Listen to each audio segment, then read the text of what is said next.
बिस्मिल्लाहिर्रहमानिर्रहीम, अस्सलाम वालेकुम। आप देख रहे हैं program news night with Aneeka Nisar. आज के प्रोग्राम में दो अहम मौज़ूआत पर डिस्कशन करेंगे। एक तरफ बात करेंगे पाकिस्तान की सिक्योरिटी के हवाले से।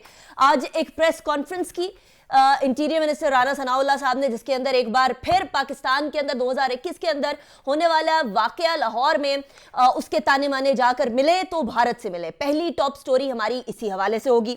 दूसरी टॉप स्टोरी की बात करेंगे और चलेंगे एक बार फिर सियासत की जानिब कि पाकिस्तान के अंदर जो सियासी मामलात है, सियासी सूरत हाल है, वो किस तरफ जा रही है और क्या इस तरफ जा रही होनी चाहिए जिस तरफ वो जा रही है, स्पेशली कंसिडरिंग के इकोनॉमी के हालात और सिक्योरिटी के हालात दोनों ही इस वक्त इस बात के अक्कास हैं कि अगर पॉलिटिकल स्टेबिलिटी ना आई और एक एक शख्स ने डेढ़ इंच की मस्जिद बनाए रखी तो मामलात गड़बड़ की तरफ जाएंगे। लेकिन सबसे पहले अपने पहले मौजू की तरफ बढ़ेंगे और बात करेंगे एक ऐसे टॉपिक के हवाले से जिसके बारे में आज बड़ी अहम प्रेस कॉन्फ्रेंस हुई है। पाकिस्तान की सिक्योरिटी के अंदर मुदाखलत करना भारत का एक हमेशा से तरीकाकार रहा है। हमेशा दहशत गर्दी के हवाले से वावेला मचाने वाला भारत इस बात की तरफ नहीं आता कि दहशत गर्दी फैलाने के अंदर सबसे बड़ा किरदार भारत का ही है। बिलखुसूस पाकिस्तान के अंदर बहुत सारे मामलात, बलोचिस्तान के थ्रू होने वाले दहशतगर्दी के वाकयात के अंदर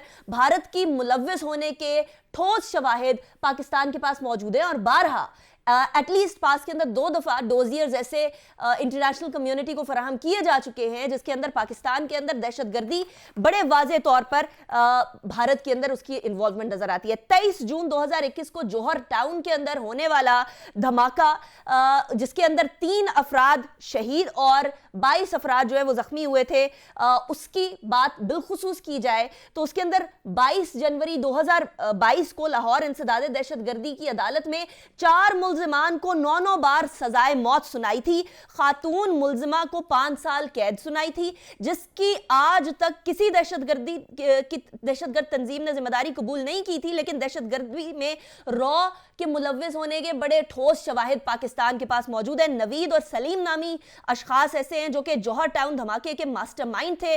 नवीद अख्तर को रवा साल 10 मई को गिरफ्तार किया गया था।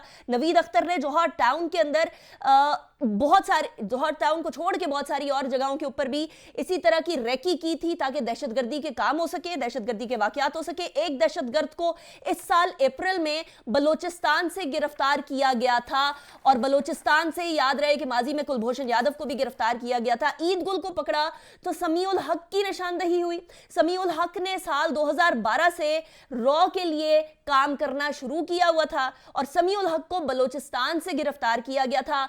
भारत ने कुल मिलाकर $8,75,000 से 4 अफराद को पाकिस्तान में दहशतगर्दी के लिए तैयार किया था। यह याद रखिए कि भारत के ताने बाने किसी भी तरीके से डराए करना उसके लिए पॉसिबल नहीं है, इसलिए क्योंकि sitting naval commander Kulbhushan Yadav Pakistan की इस टाइम पर तहवील में है। और यह भी याद रखिए कि भारत हमेशा दहशतगर्दी का रोना दुनिया के सामने जो है वो रोता रहा, लेकिन हम इंटरनेशनल डोजियर जिसके अंदर इंडियन इन्वॉल्वमेंट होगी टेररिस्ट के हवाले से, वो अब आलमी सतह के ऊपर एक बार फिर लेकर जाएंगे, आवाज बुलंद करेंगे।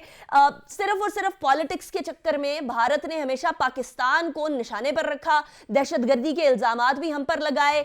इसके साथ साथ पाकिस्तान को ही दहशतगर्दी का जो मास्टरमाइंड है वो करके दुनिया के सामने पेश करता रहा। इसके लिए इंटरनेशनल सतह के ऊपर क्या होगा। मेरे साथ जो मेहमानान मौजूद हैं मैं उनका तारुफ करवा दूं। सबसे पहले हमारे साथ स्टूडियोज में सेनेटर डॉक्टर ज़रका तैमूर मौजूद हैं, पाकिस्तान तहरीक इंसाफ की रहनुमा है। बहुत शुक्रिया doctor Zarka for joining me in the show. इसके साथ साथ हमारे साथ lieutenant general retired Ghulam Mustafa साहब मौजूद होंगे, सीनियर एनालिस्ट, डिफेंस एनालिस्ट। बहुत शुक्रिया जनरल साहब, आपने भी ज्वाइन किया। It's a pleasure having you in the show as well.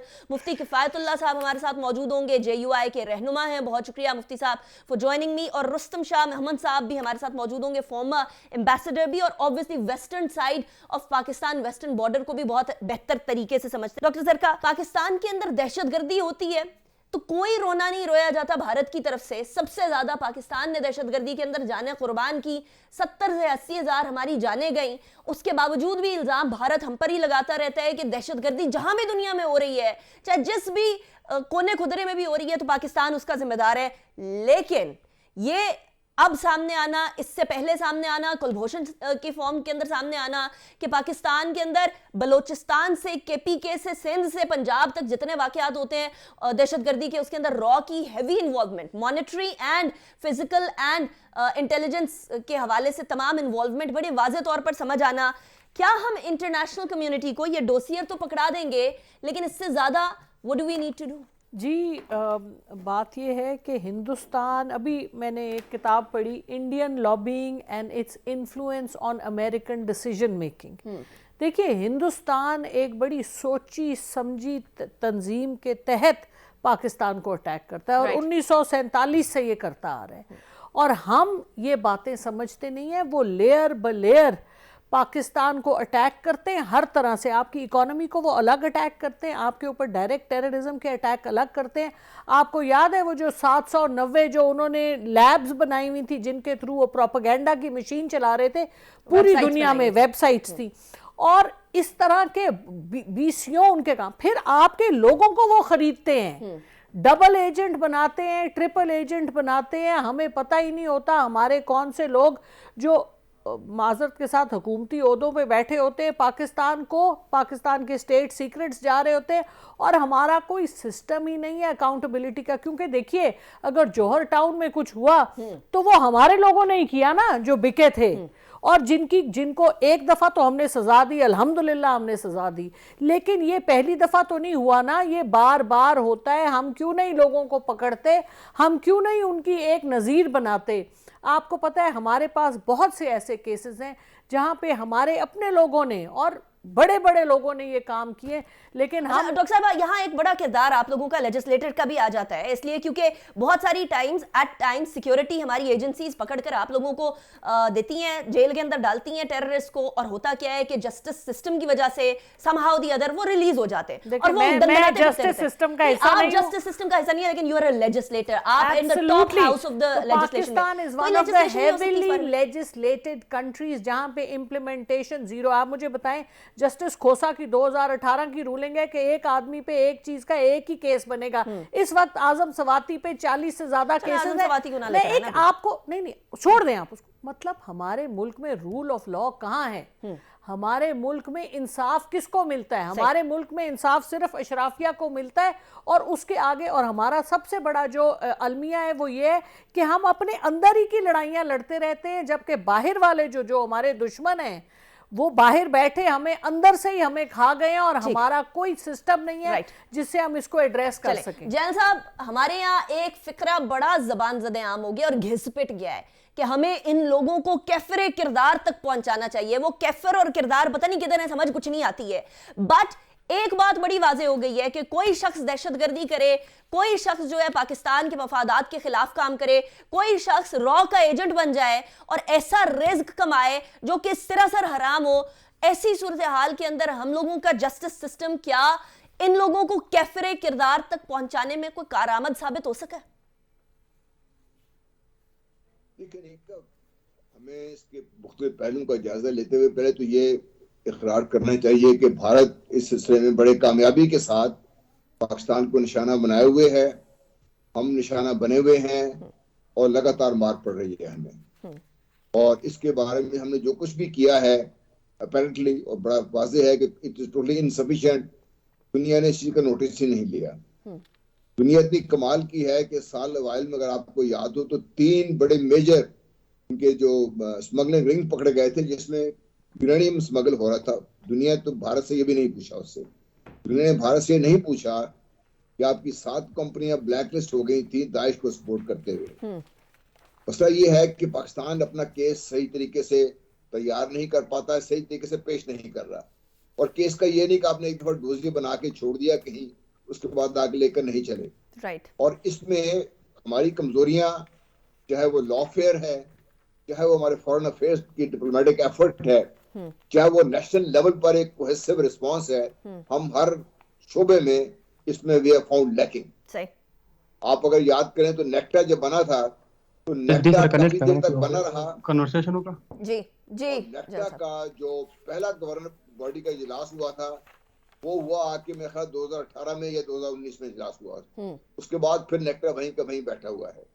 آپ کی 18ویں ترمیم نے सब कुछ शुबों के हवाले करने के बाद ये भूल गए कि अब इसके साथ हमने जब डील करना है तो कैसे डील करना है। सही। अब देखिए अमेरिका में 9/11 हुआ, उन्होंने एक होमलैंड सिक्योरिटी के नाम से एक ऐसा इदारा बना दिया जिसको इतने इख्तियारात मिल गए कि वो सब कुछ करने के काबिल हुआ और अमेरिका को उन्हें सेव करने में अपना एक किरदार अदा किया। सही। हमारे यहाँ तो इंटेलिजेंस शेयरिंग तक नहीं होती है तो उसमें भी हम दगा मारते हैं।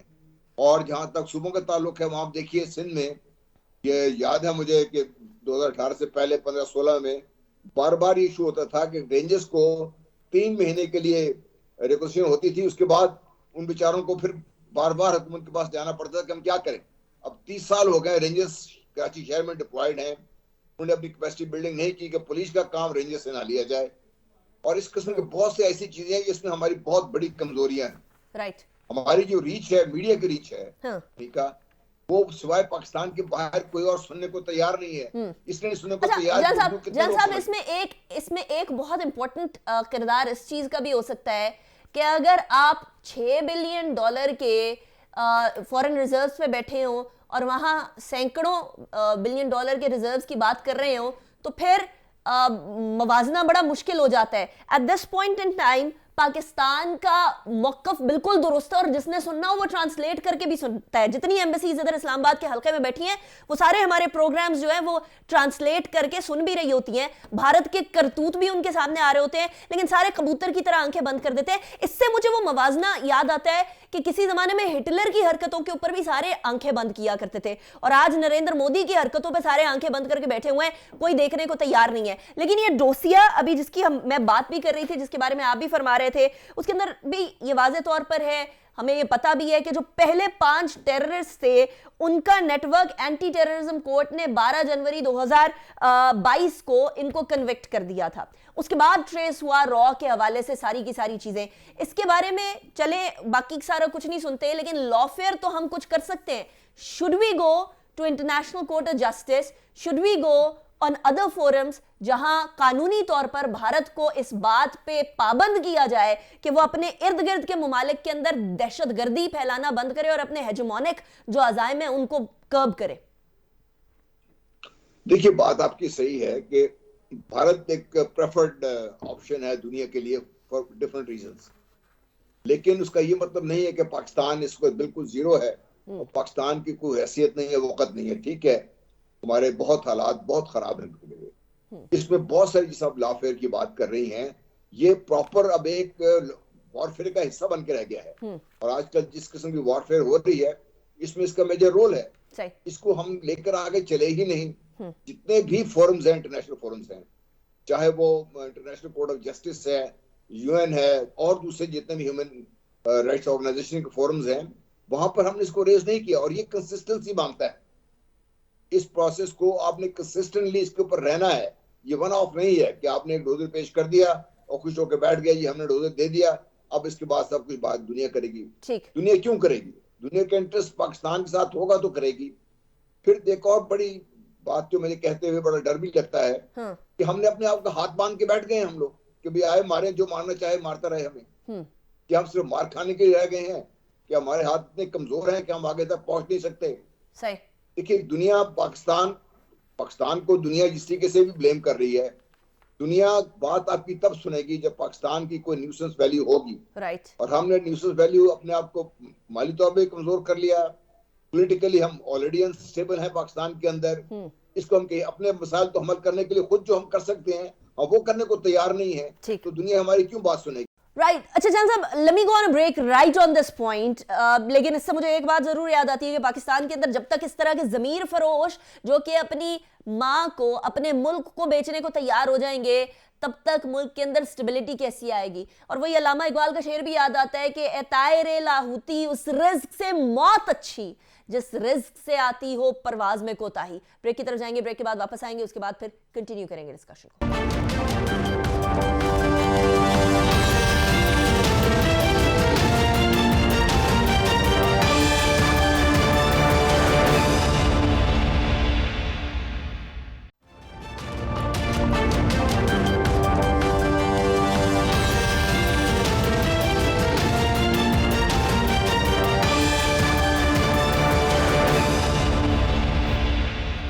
वेलकम बैक आफ्टर ब्रेक पे जाने से पहले हम बात कर रहे थे भारत की इन्वॉल्वमेंट की। एक पलंदा मेरे पास पड़ा है, इतनी इन्वॉल्वमेंट जितनी सारी सामने है, इसके अंदर इंडियन नेशनल जो इन्वॉल्व हैं वो बबलू श्रीवास्तव जो कि यूनस भाई के नाम से जाना जाता है, संजय कुमार तिवारी, असलम खान कवर नेम है ये, सहीम शेख, जहीम शेख, वसीम हैदर, किस किस का नाम मैं आपके सामने रखूं, अली बुदैश, इशफाक अहमद, अजमल, ये सारे के सारे वो लोग हैं जो कि इन्वॉल्व हैं इसके अंदर। ऑब्वियसली इंडियन नेशनल्स तो हैं ही हैं और साथ कुछ लोग ऐसे हैं जो कि बाकी ममालिक के नेशनैलिटीज़ भी रखते हैं, जिसके अंदर ये अजमल जो है ये कनेडियन नेशनल अफगान ओरिजिन का है, रॉ एजेंट रहा है मिडल ईस्टर्न कंट्रीज़ के अंदर। उसके बाद फिर जी उज़ैर अकबर, ज़ियाउल्ला, ईद गुल, ये जो हेड ऑफ एग्जीक्यूशन ग्रुप था पाकिस्तान के इस अटैक के अंदर जौहर टाउन लाहौर में जो हुआ वो बेसिकली ईद गुल था। उसके साथ साथ आयशा गुल जो इसकी बीवी भी है,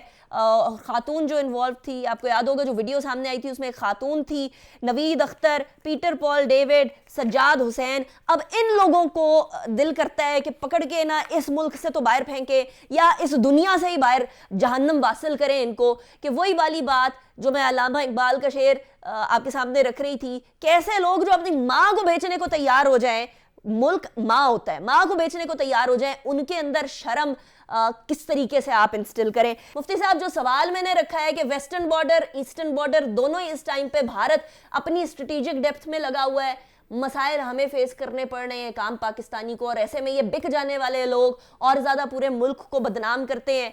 भारत के टेंटिकल सामने आ गए हैं, लेकिन सियासी जमातें आपसी लड़ाई ख़त्म करेंगी तो भारत की तरफ रुख करेंगी ना। बिस्मिल्लाहिर्रहमानिर्रहीम। वो ऐसा है कि जो दुश्मन सामने लड़ाई नहीं लड़ सकता तो वो साजिश करता है, और इंडिया में तो ये है कि वो आमने सामने लड़ सके और यही कर सकता है कि वो साजिश कर सकता है। इस तरह मुफ्ती साहब की लाइन ड्रॉप हो गई, will connect again. Same question with you doctor sir. मेरा कहने का मतलब ये है कि हमें तो अपने सफ को ठीक करना चाहिए ना जी रुस्तम साहब। हमारे सफ के अंदर कोई गलती नहीं होनी चाहिए।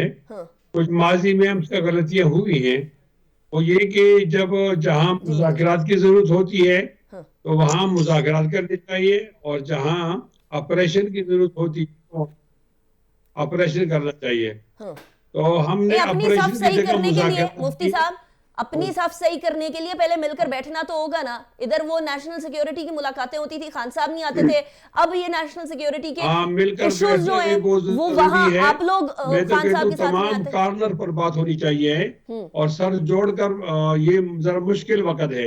एक तो हम अंदरूनी तौर पर माशी तौर पर बहुत कमजोर हैं।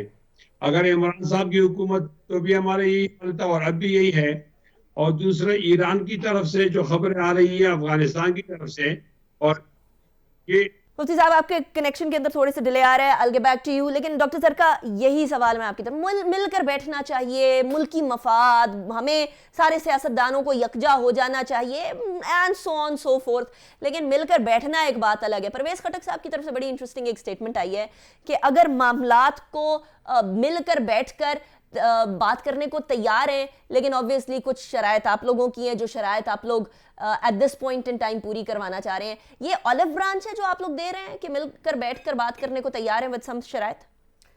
बिस्मिल्लाहिर्रहमानिर्रहीम। देखिए बात ये है अनीका के पाकिस्तान हम सब का है, किसी एक का नहीं है, और पाकिस्तान 75 साल हो गए अभी तक हम वहीं या शायद उससे भी बुरे हालत में कई दफ़ा चले जाते हैं जिसमें हम 1947 में शुरू हुए थे। तो अब मेरा ख्याल है वक्त आ गया है कि हमें होश के नाखून लेने चाहिए, हमें अपने ज़ाती इंटरेस्ट से आगे नेशनल इंटरेस्ट को रखना चाहिए और सबको इकट्ठे हो चाहिए ना, बताए ना डॉक्टर साहब। अच्छा सुन लेना, कब करेंगे ये बताएं। सुन लेना, एक किताब मैं आज पढ़ रही थी शुजा नवाज साहब की, the battle for Pakistan, living in a tough neighbourhood. Pakistan के 4 हमारे कंटिगुअस बॉर्डर्स हैं 4 ममालिक के, और मैं अब टेलीविजन पे ये नहीं कहती कि उन 4 में से कितनों के साथ हमारी दोस्ती है, और उसके अलावा जो जिस रीजन में हम रहते हैं। देखिए जब तक हम ये बात नहीं समझेंगे कि हमें पहले अपने रीजन में अपने आप को सेटल करना है, हम 7 समुंदर पार जो हमारे बैठे हैं हम उनकी बात ज्यादा सुनते हैं, अपने रीजन को हम सेटल नहीं कर पा रहे। 75 साल हो गए, इतने समझ فوجدار ہم لوگ ہیں, ہماری فوج ہمیشہ ہمارے بارڈرز کو پروٹیکٹ کرتی ہے اور اسی کی وجہ سے ہم ابھی تک قائم و دائم ہیں.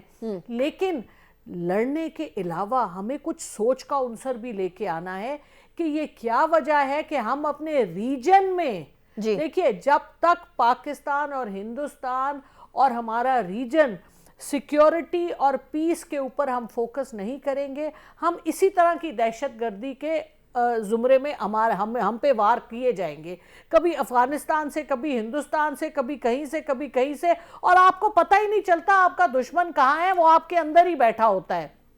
ٹھیک ہے, آپ ہندوستان کی بات کر رہے ہیں, وہ ہر طرف سے آپ کے دشمن نے آپ کو گھیرا ہوا ہے, اس لیے کیونکہ آپ نے اپنے آپ کو ابھی تک پروٹیکٹ نہیں کیا, آپ کو یہ نہیں پتا کہ ہمارا نصب العین کیا ہے. آپ کی گول پوسٹ تو ایک ہونی چاہیے, ٹھیک ہے, پہلے آپ کی گول پوسٹ ایک ہو, پھر آپ باہر کے دشمنوں کو دیکھ سکتے ہیں. گول پوسٹ ایک, ابھی جو میں جس بیان کی بات کر رہی ہوں پرویز خٹک صاحب کے, وہ کہہ رہے ہیں حکومت سنجیدگی دکھائے تو ہم بات کرنے کو تیار ہے. سنجیدگی فار واٹ؟ سنجیدگی نیشنل سیکیورٹی کے لیے, سنجیدگی اکانومی کے لیے, سنجیدگی سیاست کے لیے, یا صرف انتخابات کے لیے؟ دیکھیے اس وقت پاکستان جن حالات میں ہے, پچھلے 8 مہینوں میں 6% آپ کا جی ڈی پی تھا, 1% سے نیچے چلا گیا ہے. 31 ارب کی آپ کی بلین ڈالرز کی آپ کی تھی ریمیٹنسز, وہ 19 ارب پہ آ گئی ہیں. آپ کی ایکسپورٹس 31 ارب کی تھیں, وہ کہاں پہنچ گئی ہیں؟ ملک آپ کا اس وقت سوورن ڈیفالٹ میں نہیں ہے لیکن پریکٹیکل ڈیفالٹ میں ہے, کیونکہ 4.5 ملین US ڈالرز کے آپ کے ایل سیز کھلے ہوئے ہیں جو اسٹیٹ بینک ریلیز نہیں کر رہا, اور آپ پریکٹیکل اسٹیٹ آف ڈیفالٹ میں ہیں. کس کی کمزوری ہے, کون ذمہ وار ہے اس کا؟ ہم خود ہی اس کے ذمہ وار ہیں. میں اس لیے کہہ رہی ہوں, بریک پہ جانا ہے, بریک کے بعد واپس آتے ہیں رستم صاحب, اس کے بعد پھر I'll bring the question towards you as well, لیکن اس کے ساتھ ساتھ سیاست کو بھی ایڈ کریں گے ایک بریک کے بعد.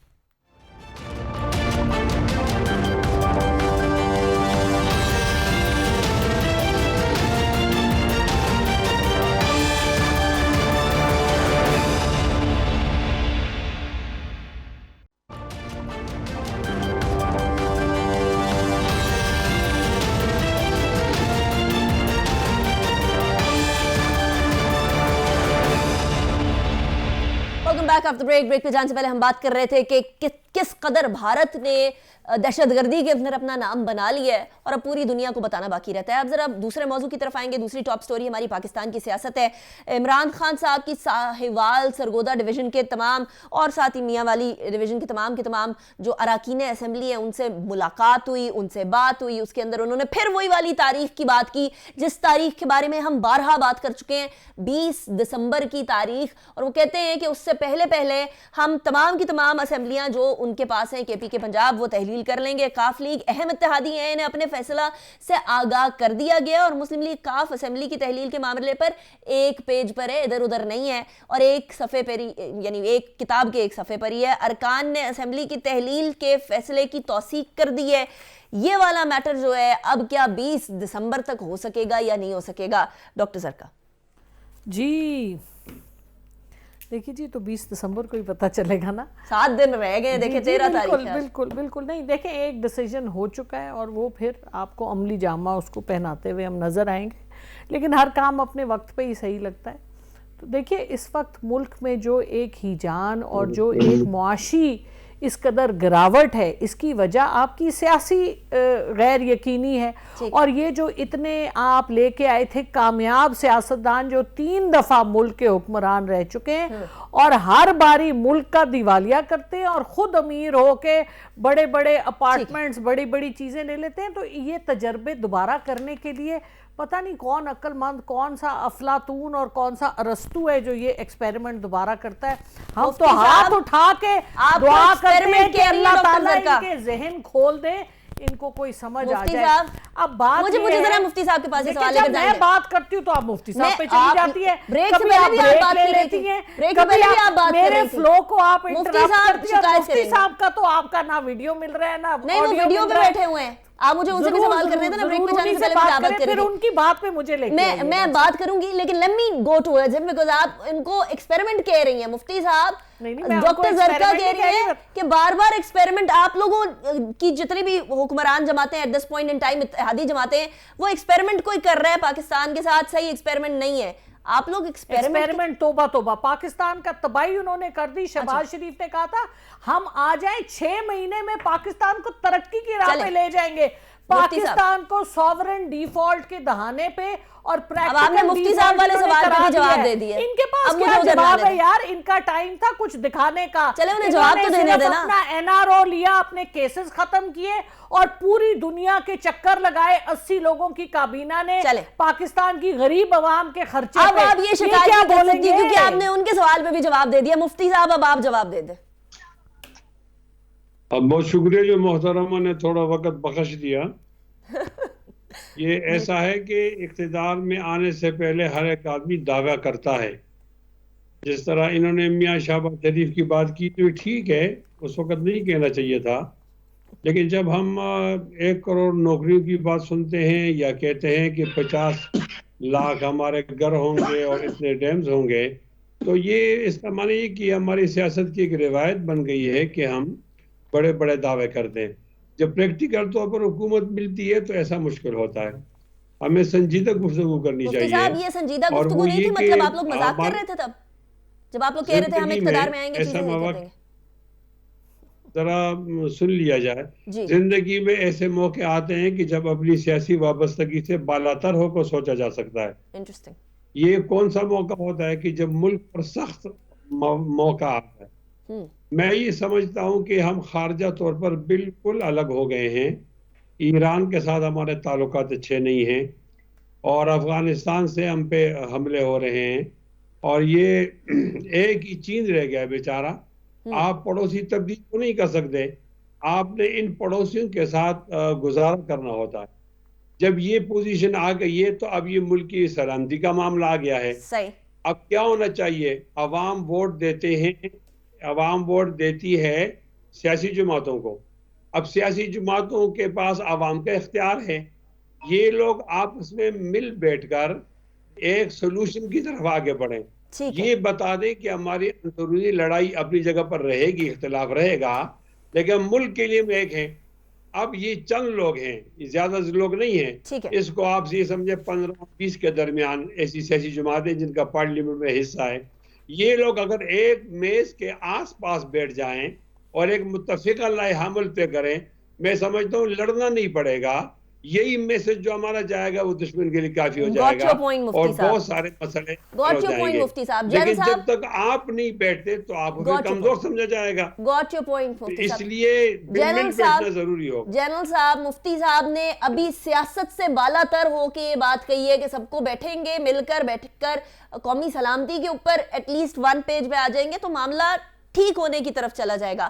بٹ ہم یہاں ایک ٹگ آف وار دیکھ رہے ہیں. کبھی پاکستان تحریک انصاف کہتی ہے کہ ہم بات کرنے کو تیار ہیں اگر سنجیدگی دکھائی جائے, کبھی حکومت کہتی ہے ہم بات کرنے کو تیار ہیں اگر پی ٹی آئی سنجیدگی دکھائے. یہ سنجیدگی کدھر کھو گئی ہے؟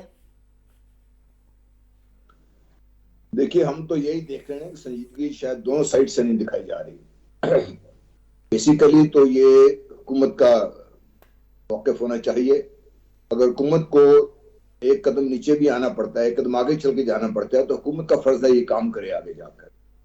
اور دوسرے فریق سے اگر کوئی زیادتی سمجھتے ہیں کہ وہ اپنی شرائط سخت ہے اس کی, ایک دفعہ جب بیٹھ جائیں گے تو شرائط کو لفظ آخر تو نہیں ہوتی نا کبھی. جب سیاستدان مل کے بیٹھتے ہیں تو وہ کسی ایک ایکسٹریم پوزیشن سے شروع ہوتے ہیں, آ کے آپس میں کہیں نہ کہیں ایسی جگہ پہ کنسنسس ڈیولپ ہو جاتا ہے جو سب پارٹیوں کے لیے ایکولی شاید افیکٹو نہ ہو, لیکن اتنا ضرور ہو جاتا ہے کہ سب پارٹیاں اٹھ کے یہ کہنے قابل ہو جاتی ہیں کہ ٹھیک ہے, ہم نے پاکستان کی سیکیورٹی کے لیے, پاکستان کی پولیٹیکل سٹیبلٹی کے لیے, پاکستان کی اکانومی کے لیے ہم نے یہ فیصلے کر لیے ہیں. اس کے لیے آپ کو ایک جرأت رندانہ کی ضرورت ہے. اور اس میں اگر حکومت اگر ایک قدم آگے لے, میں سمجھتا ہوں پی ٹی آئی کے لیے بڑا مشکل ہوگا پھر نہ کرنا. تو پی ٹی آئی کو پھر لوگ یہ کہیں گے کہ پی ٹی آئی جو ہے they are beginning the spoil, جو اپنا مسئلہ خراب کر رہے ہیں اس سے. تو حکومت بھی اپنی جگہ پر میں سمجھتا ہوں کہ معاملات کو اتنی سنجیدگی سے نہیں لے رہی جتنا وقت کی ضرورت ہے. اور ہمیں یہ سب کو احساس ہے کہ پاکستان اس وقت انتہائی سنگین صورتحال سے دوچار ہے, چاہے وہ ہمارے انٹرنل ایشوز ہوں, چاہے ہمارے ایکسٹرنل پرابلمز ہوں, اور یہ دونوں ملتے ہوئے نظر آ رہے ہیں آپ کے اس وقت. اگر یہ دونوں خدا نہ خواستہ ایک جگہ یکجا ہو گیا ان کا ایفیکٹ, تو پھر پاکستان پھر گڑبڑ ہے. بٹ جنرل صاحب ویری رائٹلی ابھی the ball is in the government's court. Thank you very much General Ghulam Mustafa صاحب, ڈاکٹر زرکا صاحبہ بہت شکریہ آپ نے جوائن کیا, مفتی کفایت اللہ صاحب thank you very much for joining me in the show. اسی کے ساتھ شو کے اختتام پر چلتے ہیں. تمام چیلنجز گھوم پھر کر پاکستان کی اسٹیبلٹی پر آتے ہیں اور پاکستان کی اکنامک اسٹیبلٹی پاکستان کی پولیٹیکل اسٹیبلٹی سے جا ملتی ہے. کیا یہ بات سمجھی جائے گی یا نہیں, یہ پتہ چلے گا آنے والے وقتوں میں. اللہ حافظ.